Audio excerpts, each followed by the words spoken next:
What's going on, guys? Welcome to Same Circle Wrestling. We are going to do things a little bit differently today. We're going to just kind of spout out whatever we're thinking about and just kind of roll with it, bounce ideas off of each other and thoughts and, things of that nature. So we were just talking about Impact Wrestling, which we just watched.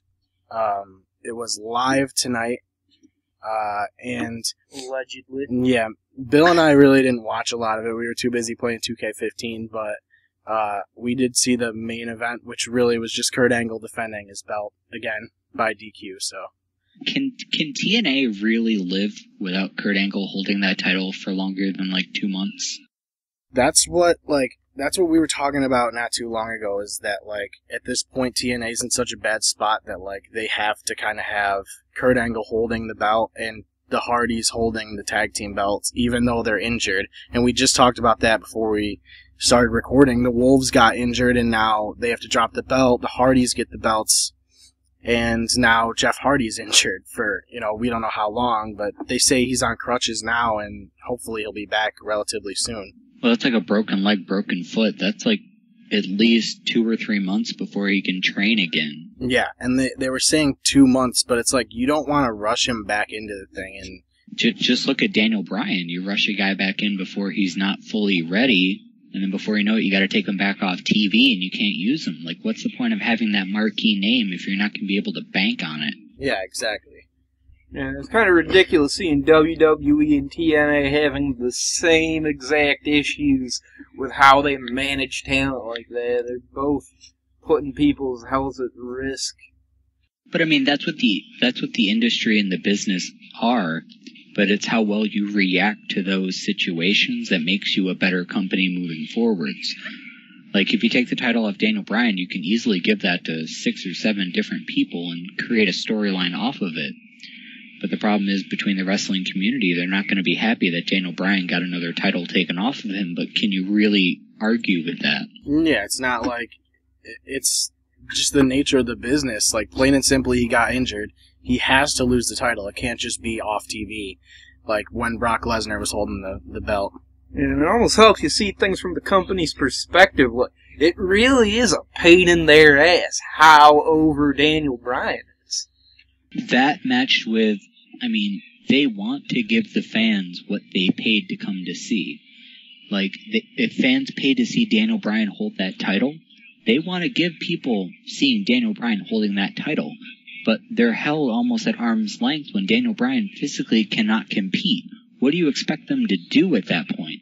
Yeah, and like you said, they got to kind of spread the title around to somebody else, for the time being. And then, give Daniel Bryan that shot when he does eventually come back. Which, it makes for a storyline and it makes for a match. Even with him out, he's still kind of in the picture because you got him impending, coming back. Well, that he's going to get his rematch, and that's going to be a title we want to see. Arguably, I want to see it moving forwards, but I don't want to see it at Payback because I know he's not going to be able to compete and he's not going to be at 100%. I don't want to see 80% Daniel Bryan. I want to see 100% Daniel Bryan, and I haven't seen that in over 1.5 years. Yeah, exactly. It's hard in WWE because you're limited already, and to be even more limited from an injury sucks. Exactly. And even though, Daniel Bryan, he kills it when they have him work the style, the mat-based submission killer technician style, and I don't know why they didn't have him go back to that. He can do it extremely well. It's almost too obvious to pass up, and sure enough, they passed it up. Even if they have to get somebody to job to a Daniel Bryan submission or to his technical abilities, even if he's not fully able to do that, that works for me. But when you see him flying around, dropping kicks here, left and right, dropping people down to the ground, flying over between the ropes, whatever he's doing at this point of his career, if you're seeing the high-flying stuff, you're not really seeing him be him. And it's just really annoying. Let's touch on Raw a little bit from this week, because we never got to do a show. Well, we did, but it didn't work out. Technical difficulties. So we ended up seeing Sami Zayn in a match with John Cena on Raw this week. And yeah, he tore his shoulder as he came out, and that's equal parts being too excited for the moment and equal parts, freak accident. And it kind of helps that he's not already a main roster stay. Like, they can absorb that injury outside of NXT TakeOver, but on WWE, that injury, it sucks, but it doesn't totally limit the actual flagship brand. Yeah, I mean, they don't feel the impact from that at all on the main roster because he's technically not on the main roster. And we also saw on NXT, Hideo Itami, I don't know if it was on NXT, but I know he's got an injury now as well, and I think it's a shoulder too. So NXT's in a tough spot right now. Yeah, and the prognosis for the Itami injury actually looks worse than the Sami Zayn does. I'm hearing 3 to 4 months for Zayn, but it's 6 to 8 months is the estimate for Hideo Itami, and that is a killer because he is a little bit older. He is one of the higher touted prospects on NXT, and he really needs every moment he can get to have a nice run on the main roster, and that's not going to help him at all. Well, their plan with Hideo Itami was to not slowly, but continually build him up over this summer and plop him into the main roster around, say SummerSlam or one of those later pay-per-views to kind of sneak him into the main roster before 2016 rolls around. But now if he's out 6 to 8 months, you're already tabling him until those pay-per-views, so kind of his whole push is screwed at the moment. Like, there's a chance you won't see him on WWE television until middle 2016, and at that point, as you said, he's already up there in age. I don't know what kind of a longevity they have planned for him, but I don't see him necessarily fulfilling the Rob Van Dam, I'm still 44 and in a Money in the Bank ladder match. Yeah. I mean, he was definitely supposed to be up on the main roster relatively soon, and because we did see him at WrestleMania. So, they obviously had plans for him. And Sami Zayn as well, because we just saw him on Raw. So, obviously, they were looking to push both these guys up to the main roster, and it just sucks, plain and simply. Does it hurt WWE more than anything else to see their two most touted, we're going to call you up this year prospects both go down with an injury? Doesn't that limit NXT in some way based on what they can do moving forwards? Oh, man, that's a huge problem. I mean, you lose those two guys, and not only can you not call them up, but then you need warm bodies to replace them down in NXT. That's a ripple effect that kind of prohibits you from calling the other guys up because you need to stock up NXT still and put a product out down there.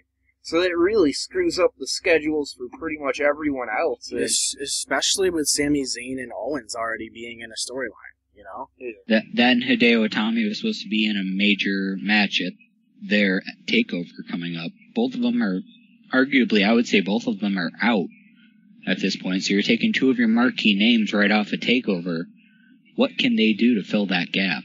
And it's like they were using Alex Riley as kind of a lead into the Sami Zayn thing for Kevin Owens, and they've already burnt that out, so you can't really drag that out anymore. I mean, where do you put Kevin Owens? Right, you can't have Riley lose twice and then all of a sudden say, oh yeah, we're going to keep giving him a reason to fight, because arguably storyline kayfabe-wise, he's already lost his opportunity. And it really exposes the problem that you have with the pre-recorded weekly episodes leading into a live special, is you're going to have all this material with no mention of either guy's injury going into a special where neither man can compete, and you have to write around that or just flat out admit that shit happened and they can't go now, and it really puts you in an even tougher spot. Yeah, I'm interested to see TakeOver and see what they do with that. I want to see guys like Taylor Breeze get their opportunity to really shine. And like I've said before, I've argued it on the podcast, Tyler Breeze is a character that you could conceivably call up in the next 3 to 4 months to the main roster at WWE, but now he's not afforded that opportunity because they're so shallow at the moment when it comes to singles competitors in NXT. I mean, you have Ty Dillinger, who's trying to step into that singles capacity, but we haven't seen enough of him to argue a reason that he's a top prospect in NXT. And they had Baron Corbin, but they never really did anything with him to get him to the point where he could be a main event guy. And now they're going to put him in a match with Rhino at TakeOver, most likely. So, and we just saw Rhino steamroll over Bull Dempsey, so what the hell's the point of it anyways? And we were just talking about Bull Dempsey before we started recording as well, and it's like he's kind of a jobber in NXT, and he really can't go anywhere with that. And I think his character is just stale, and there's really nothing to it. Yeah, I think you're going to see, as part of that ripple effect, whoever comes out on top of that Rhino or the Baron Corbin match, I could see Corbin being switched into the position where they put him over now. Maybe push Sammy Callihan or Solomon Crow in one of their places too. I mean, you've supposedly got Samoa Joe coming in, and they had that vignette on NXT this week for Yuha Nation, the former indie star, although they haven't given him a name or anything to indicate that he's coming up quite very soon. I like that you almost said Sammy Callihan. That made me smile. Back to him and John Moxley. I don't know, I just think that Rhino's probably going to lose the match. He's basically in NXT to put guys over. So Baron Corbin could, very, very likely go over in that match. So, like you said, there is a good chance that they could put him into that spot if they have to. Yeah. It depends on how much legitimacy they want to give to Rhino. I mean, they could easily make him a main eventer down there, and he's easily a better wrestler than Corbin is, but at that same rate, you want to have that young, homegrown talent going over so that you can have someone you invest more of the future in, but it really makes things a lot more complicated. I think it's more about Rhino wanting to, go somewhere. I don't know if Rhino's just there for the sake of helping guys develop and, to give them credibility, or if he's there to actually reignite his own career. So I guess that's something that, I feel like it's probably a Rhino decision partially as well. That, and we're still sitting on Finn Balor.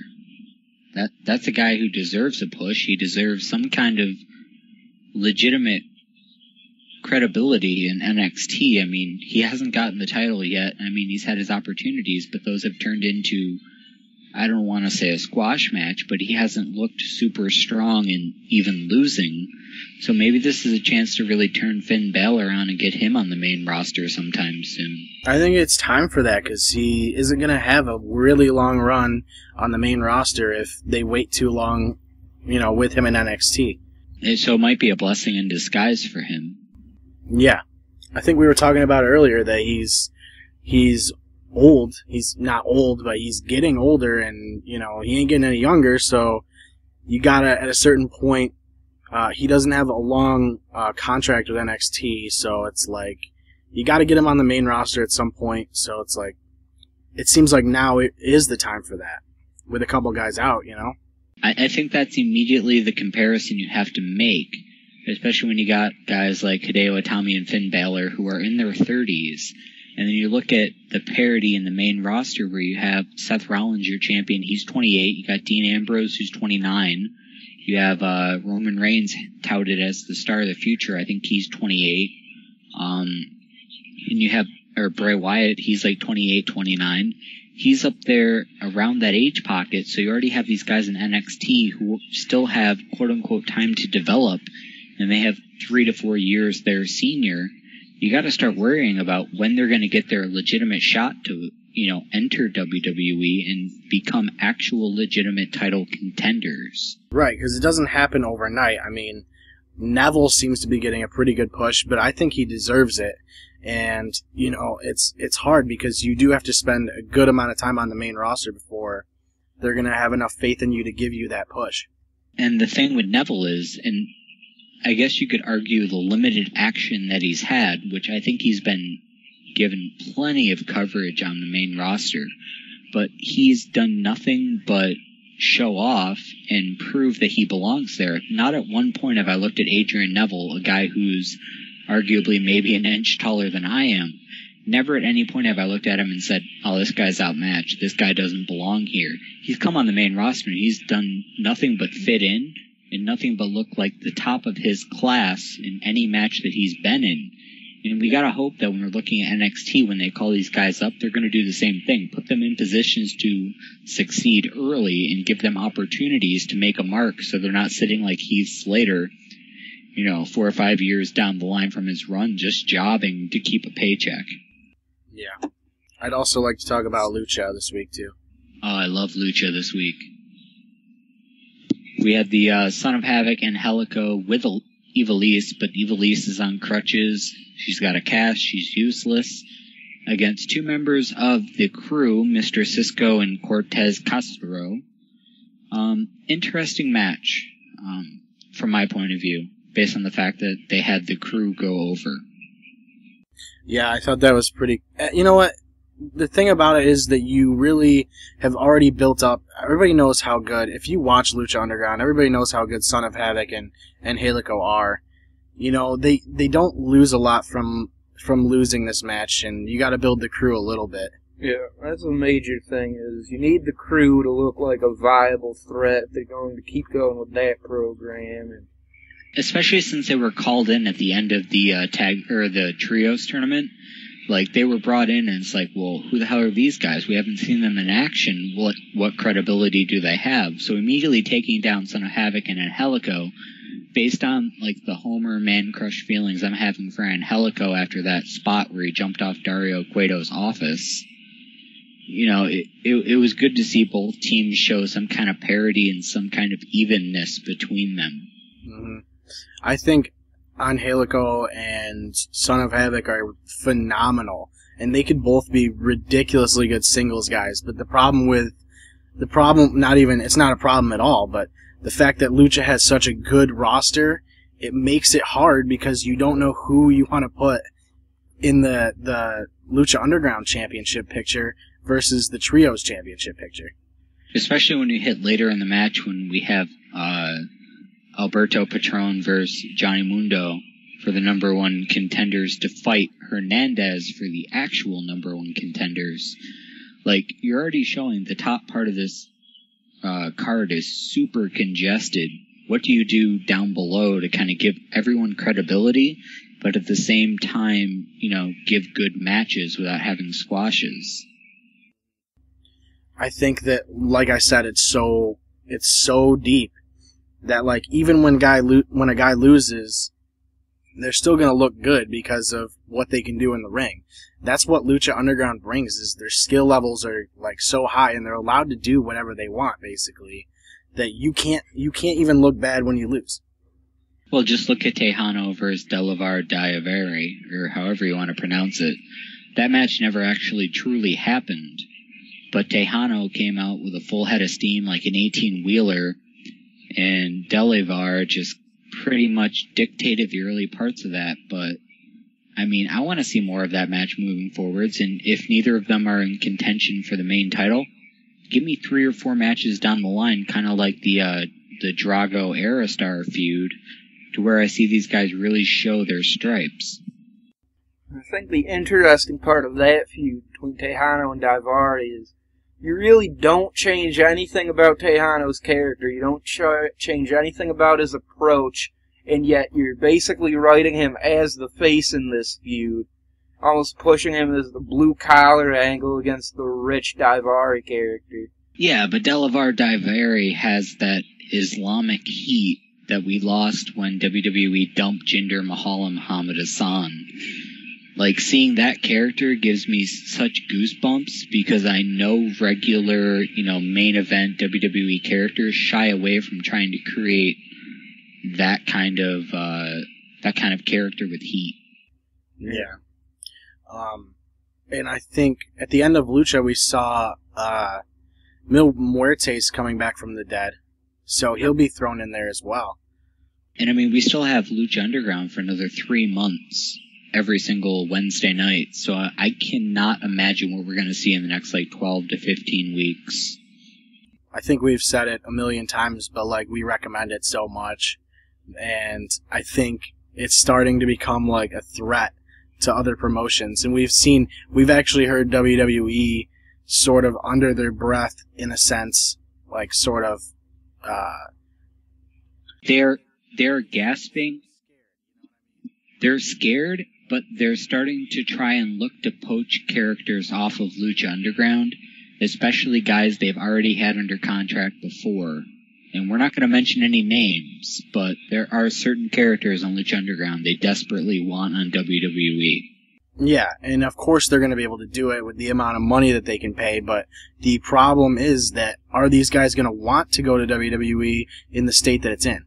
Well, exactly. I mean, you have such a roster disparity in WWE. They can't validate people on the roster like Lucha can. I mean, you watch the opening match and you just hear it's a grudge match, but you're more interested in Lucha Underground than you hear in, like, say, Rusev versus Fandango on the main roster. Yeah.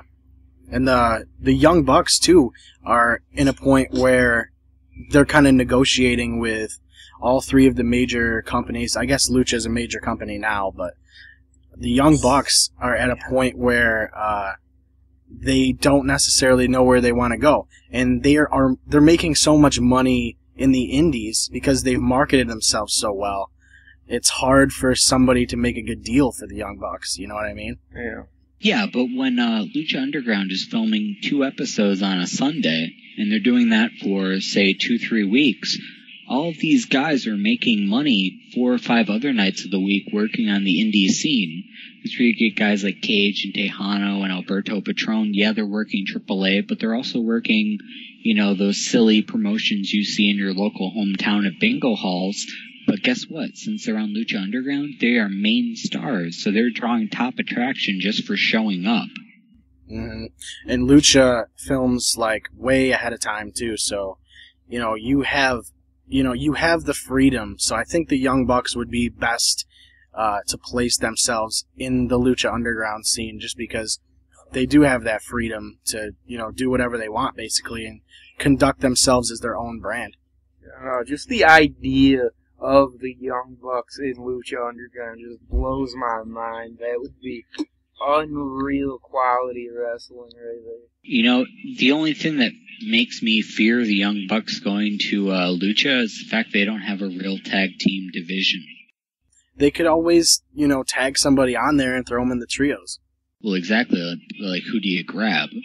People have already shown their divisions in Lucha. To all of a sudden you throw this group in there, you'd have to reintroduce a third character, which isn't hard. Just grab somebody off the indies who's in the middle of nowhere and throw them on this tag team, and boom, you have another top trios level competition. Well, I'm sure that the Young Bucks know somebody that they've worked with, and, like, have faith in and, would trust to, come up with them to Lucha. Drew Napier. I'm sorry. He's a friend of mine who wrestles on Long Island. Drew Napier. Boom. I mean, honestly, like, they really could, with the talent that the Young Bucks have, they could almost throw in anybody. Yeah, they did. I want to say they wrestled on the indies with Adam Cole as Mount Rushmore. That was a very good team. What else do we need to talk about? I mean, the only thing other than that was Patron and Mundo for the right to battle Hernandez for the Lucha Underground title. I mean, Patron goes over Mundo, which is kind of disappointing because you already know El Patron holds the AAA title. I was really hoping they were going to give it to Johnny Mundo and try to keep the main title hunt inside of Lucha Underground. But, I mean, it makes sense for Patron to go over in that match, but Mundo put on one hell of a display. Yeah, it was a great match. But, I mean, El Patron is so over right now, like, just maxed out. You could not have him lose that match. Like, you just have to go with him right now, I think. He has that ex-WWE heat that just garners him wherever he goes. Because he left that company, arguably, yes, he was fired, but he left in such a way that, like, nobody blames him for how he was fired. And they see him coming in and is like, oh, this guy was a top shot in WWE. He can come here and wreck house and nobody's going to complain about buying a ticket to the event. Yeah, exactly. That's a big draw when you can pull a guy from WWE. Yeah, it's ridiculous. I saw a video. It was one of his first appearances after being fired. It was at Tommy Dreamer's House of Hardcore on one of their... In Philadelphia. You just see Ricardo walk out and the entire crowd just goes berserk. Because they know what's going to happen. They know exactly what happened, and they are excited. And that's when I watch him. I still see Alberto Del Rio, one of the best in-ring heavyweight technicians WWE had for however many years they had him. Now you watch him in Lucha Underground, and you're watching somebody who wrestled amazing matches that kind of went under the radar. And all of a sudden he's going to Lucha Underground, where they kind of take the reins off of you on what you can and cannot do. And he's just running house. Like, even in matches where it's close, and in the Johnny Mundo match to, wrestle the favor, I mean, they put on one hell of a match, but you knew Patron was going to win at least halfway through that match. You know he was going to find a way to pull out on top. I don't really have... Personally, I don't have much more to say about Lucha this week. We didn't really talk about last week's either because we didn't have a show, but... Angelico's top spot. Oh, yeah. Well, I mean... There's a video of that from like 7 different camera angles.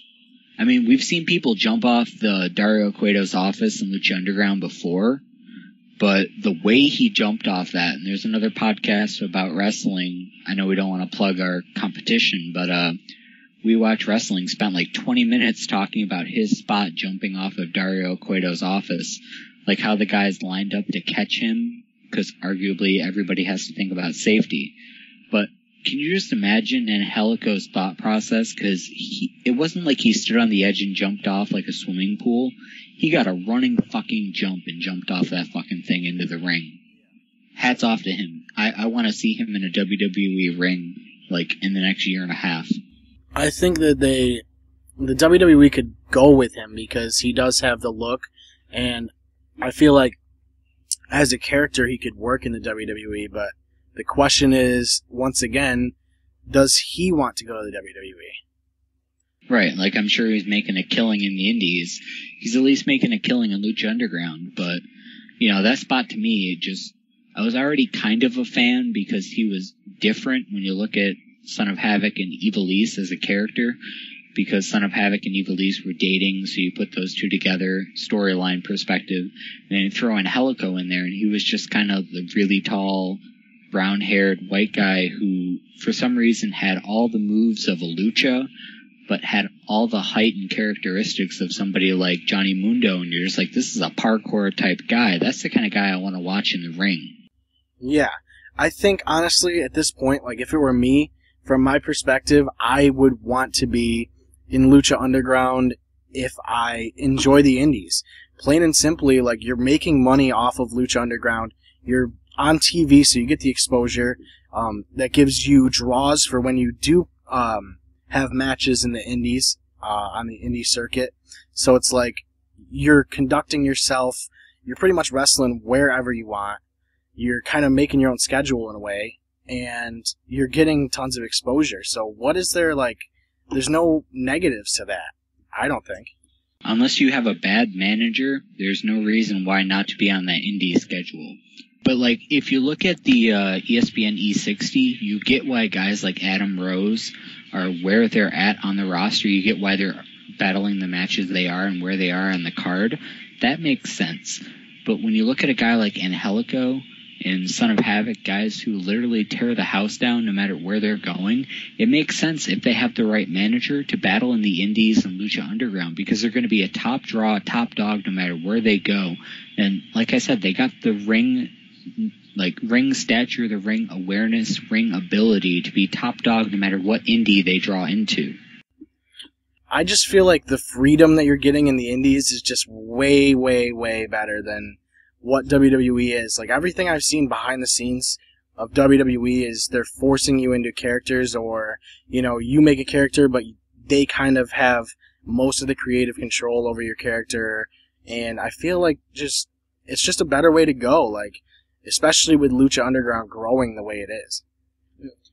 Like, if you have no desire to be anything other than a mid-card entertainer, WWE is the way to go. But if you want to be like the show stealer kind of guy, go to the indies and just run house the way you can, because the opportunities are endless.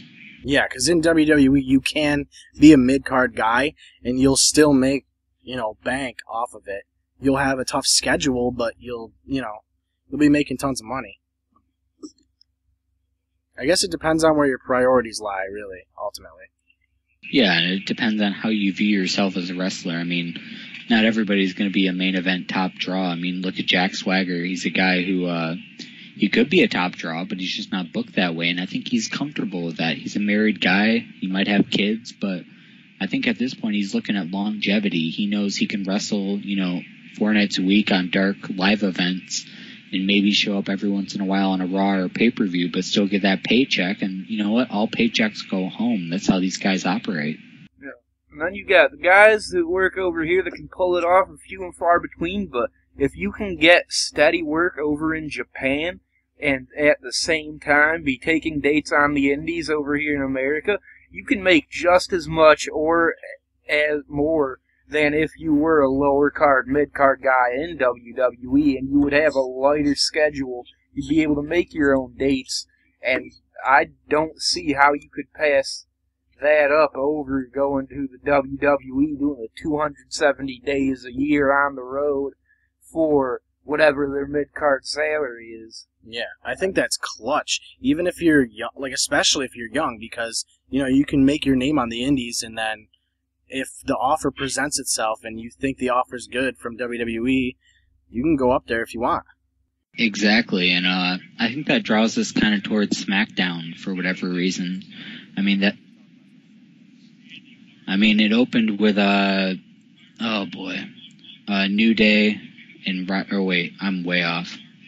It opened with Dolph Ziggler and Bad News Barrett setting up a tag team competition, which was kind of boring as shit. Yeah. I don't know, I feel like SmackDown's been a little bit better for some reason, but this week, WWE was definitely noticeably better than it was the last couple weeks. They were banking on that, the contract signing, which did not disappoint, and I'm sure we'll get to that in a couple minutes. But well, we saw the Eric Rowan situation as well, so we'll talk about that too. But what was Eric Rowan doing? We watched that match. Luke Harper beats Fandango, right? He knocks Fandango clear into next week. And then all of a sudden, Eric Rowan comes out, and Eric Rowan beats the shit out of Fandango. Was that Eric Rowan rejoining Luke Harper? Or was that Eric Rowan showing, yeah, I'll beat this shit out of the same guy. I'm here too. What are you going to do to me? Yeah, it's interesting. To me, I can see that going either way. Yeah, it's interesting going forward because you have Eric Rowan in a weird place. So if you could either team those two up and make a new tag team, because it doesn't seem like they want to push Luke Harper for whatever reason. And I think he does deserve the push, but that's beside the point. I still think, they could potentially get that part of the Wyatt family back together. Well, I think last time before this that you saw Eric Rowan on television, if I'm not mistaken, was him losing to Bray Wyatt. And after the match, they had that thing with Bray Wyatt was kissing him on the forehead and shit, almost teasing that Eric Rowan was being brought back under Bray Wyatt's wing. So it almost seems to indicate that you might be getting the Wyatt family coming back together. It really is almost any number of ways. Any possible scenario is still on the table for this whole stable or not that we're getting right now. Well, the people have been writing online that the best way to get Bray Wyatt back to being a top heel is to reignite the Bray Wyatt family and get them back into running house, kind of like they did before, just like the Shield did before. But I would totally pay to watch on pay-per-views over the summer, like the 3 pay-per-view swing you normally get from a singles competition, if you promised me it'd be Luke Harper versus Eric Rowan for 3 straight weeks. I would watch the hell out of that. And I really hope that's where they're going, because I can't totally buy that Eric Rowan was coming out to show Luke Harper he's on the same side. You spent so much time building up Eric Rowan as the good guy, as in a guy who was led astray. All of a sudden you want to turn him heel again? You're already ruining what is a weak character by saying, oh, we're just going to keep turning you heel and face until someone gives a shit about you. I think it was definitely one of the highlights of SmackDown, even though there weren't a whole lot of highlights from SmackDown, but still, like I said, I thought it was a better SmackDown than it has been. Yeah, and outside that, I mean, we had Los Matadores versus Lucha Dragons, so Jerry the King Lawler could get all of his Cinco de Mayo jokes out of the way. I don't know, that was a throwaway tag team match.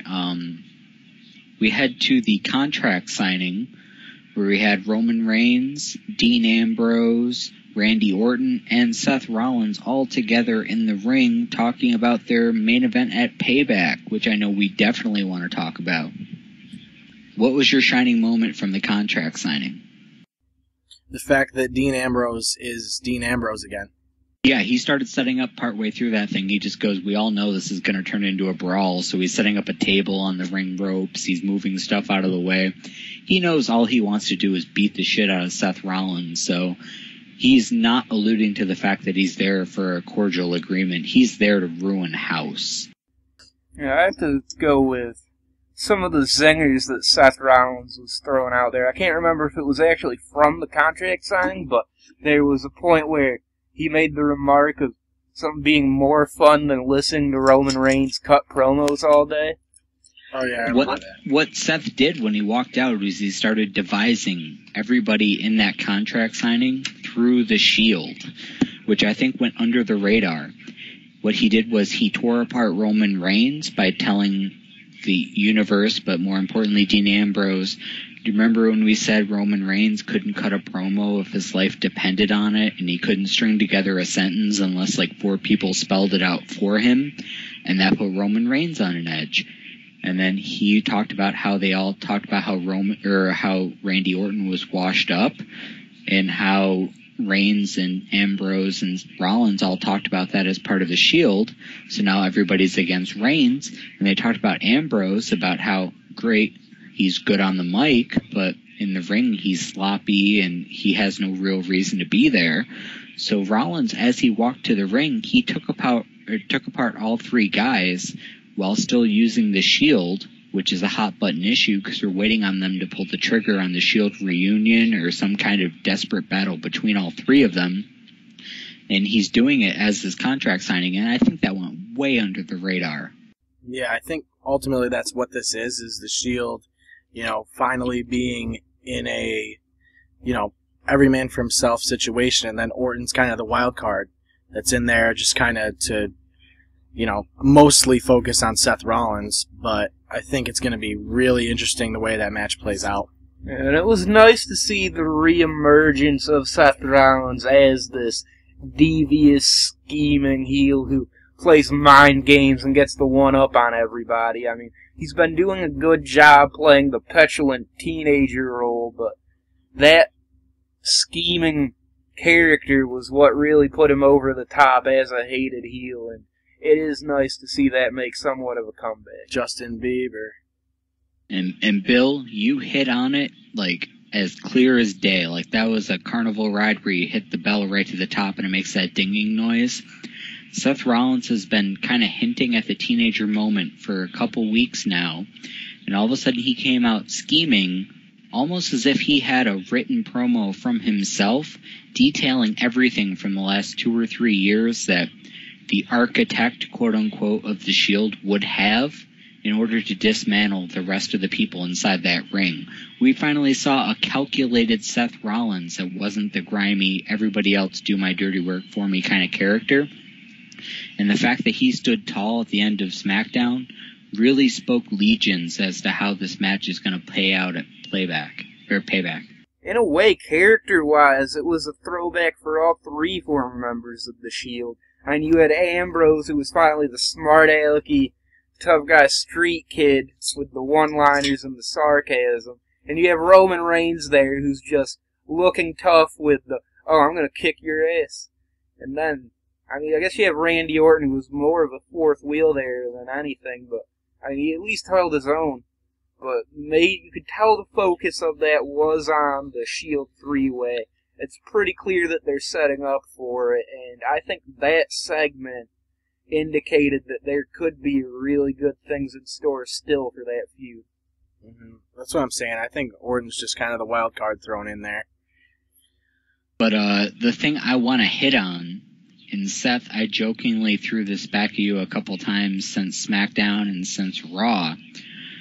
Seth Rollins came down and he threw jabs at Dean Ambrose and Seth Rollins Dean Ambrose and Roman Reigns, to the point where you can look at it, you start to see dissension between the two brothers of Dean Ambrose and Roman Reigns. You start to see the two guys starting to get angry at one another and starting to remember that maybe they're not such a close brotherhood as we thought before, and there is some kind of statute beforehand that says these two guys are going to end up dropping the gloves and just going at one another, which then definitely plays into the Payback pay-per-view, which definitely ultimately works in Seth Rollins' favor. If all of a sudden it's a four-way and you can automatically count out 50% of the guys as fighting against one another, Seth Rollins just has to focus on Randy Orton to walk out with the title. I like the idea of those two feuding as well. So what do you guys see now removed as the way Payback comes about? Who do you think walks out with the title, and why? I don't know. I gotta say now at this point that it's probably Seth Rollins. Simply because he shouldn't lose the belt quite. You know, he can't lose the belt already. You know, after the amount of time that he had the briefcase for, they built him up for so long. He should keep the belt for now, and I don't know. It's hard to say. Like you said, Ambrose and Reigns could eventually go into that storyline, and Orton is always going to be in the picture in some way, shape, or form. But ultimately, I think Rollins leaves with the belt at Payback. Yeah, my original pick was Seth Rollins, and I've got to stick with that. Just because of the way this feud is shaping up, all three of the other wrestlers in the match all have their main beef with Seth Rollins. And Seth Rollins has already demonstrated that his character is he'll use whatever underhanded methods and walk out as champion even as the odds are stacked against him. I still do think there's a lot more to come narrative-wise from the rest of those guys chasing Seth Rollins than there is from any other scenario that could play out. So I do have to think that Seth walks out with the title. I have to agree. I think Seth walks out with the titles, but Dean Ambrose had a couple promos that aired off of television. I can't remember if it was Raw or SmackDown, but he had a moment where he was talking about how he compared all of these matches to school, and how he despises rules, and he despises teachers, and he went out to say, oh, I can't remember the word, oh yeah, the Authority. So I can see Seth Rollins and Roman Reigns heading into a match for the next couple weeks, but I can also see Dean Ambrose going against the Authority.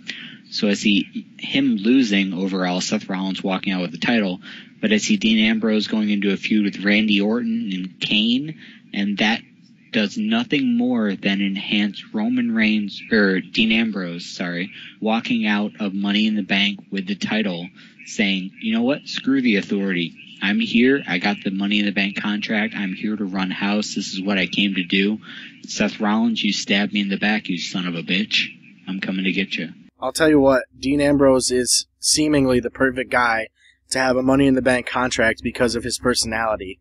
Like, he could literally be anywhere at any time, and he will show up at a main event and take that title. Yeah, that's exactly what you want from a guy who's holding that briefcase. Yeah, and I think having Dean carrying the briefcase allows for basically a continuation of the storyline from when Seth was holding the briefcase, and Dean was out to prevent him from cashing it in at any time, at all costs. And to have Dean chasing Seth, and now he's the one with the briefcase. He is the predator instead of he's just trying to cock-block Seth. That adds a new dynamic to an existing storyline that was hugely popular. I think it enhances it, and I do believe that such a thing, that could almost carry the company from a narrative perspective for the next few months. You gotta remember, when Seth Rollins was in that Money in the Bank contract last year, The only reason Dean Ambrose was in that match was so he could keep an eye on him. And we saw how that match played out. Seth Rollins only won the title, or only won the Money in the Bank briefcase from Dean Ambrose because Kane interfered. So now imagine Seth Rollins holding the title. He doesn't have a reason to be in that match, and Dean Ambrose takes the Money in the Bank contract and just says, now what are you going to do? I'm the man in charge of when I get my chance at redemption. So I think that just, as you said, Bill, writes the next couple months of storylines for them from that event. But we've seen the WWE creative go in very strange directions lately, so we're not calling anything just yet. But I would venture to say that Dean Ambrose holds that Money in the Bank briefcase. I would say if that were to happen, I would not be disappointed, and I'd probably do a couple more shots just in, proud holding true, because I'm a true Dean Ambrose fan through and through. True. Yeah, I second that. Yeah, Dean's been one of my favorites since he came up as a member of the Shield, and as Seth Rollins hinted to in the SmackDown contract signing, he really is the second coming of Rowdy Roddy Piper, and that shows through very strongly. The only downside to that is that Rowdy Roddy Piper famously never held the major title in WWF, WWE. True. And so, I'd like to think that they're trying to avoid that legacy for him, but you can't ever really be sure with WWE creators. Well, we're heading up on 48 minutes, so we're gonna wrap it up, but I quickly want to say, I want to ask each one of you, New Day, A, rocks, or B, sucks? I hate, it's a very hard question because, they're supposed to suck, but they rock, and when they were supposed to rock, they sucked, but they want to suck, and so I'm almost tempted to say New Day rocks just by merit at this point. I wanted to say, as I told Seth right as Monday Night Raw started, and the New Day came out to confront Roman Reigns and Randy Orton, at that point I just said, screw it, I buy in. The New Day rocks. I buy into it. They've dug their heels in, not to be a pun, but they've gone ahead and said, okay, you don't like us? Fine, but we're here with positivity. You just got to deal with us. And you know what? I like it. I buy in. I'll tell you what, the New Day rocks, and the reason is they took the heat that they were getting instantly. The best thing for any heel tag team is to get heat instantly, and that's exactly what they did. And honestly, I love the New Day right now. All of them are talented, and they deserve to have the belts. And they're not to mention that they're not only in their tag team matches on these shows, they've popped up a couple times throughout the show. They're making it more than just, that one tag team section like the Usos used to be and Kid and Cesaro used to be. They're part of the show now. Yeah, when you see them backstage celebrating for 2.5 hours after they won a match or won the titles or defended the titles, that just shows that there's something more than just them standing there holding the titles for 3 minutes to open up the show. Yeah, there's something there, and, the crowd is definitely behind it, whether, they like them or not, and that's exactly what they want. So, with that, we'll see you next time. I'm not sure when our next show is going to be, but we'll try and do it as soon as we can. We hope that you enjoyed this show. It was a little bit different than our usual formula. We kind of wanted to... We have certain things in the back of our minds that we want to throw out, and we never usually have time to do so, so it was nice to be able to kind of, vent about certain things and to throw certain thoughts and ideas out. So, with that, we'll see you next time, and thanks for listening. Same. Same.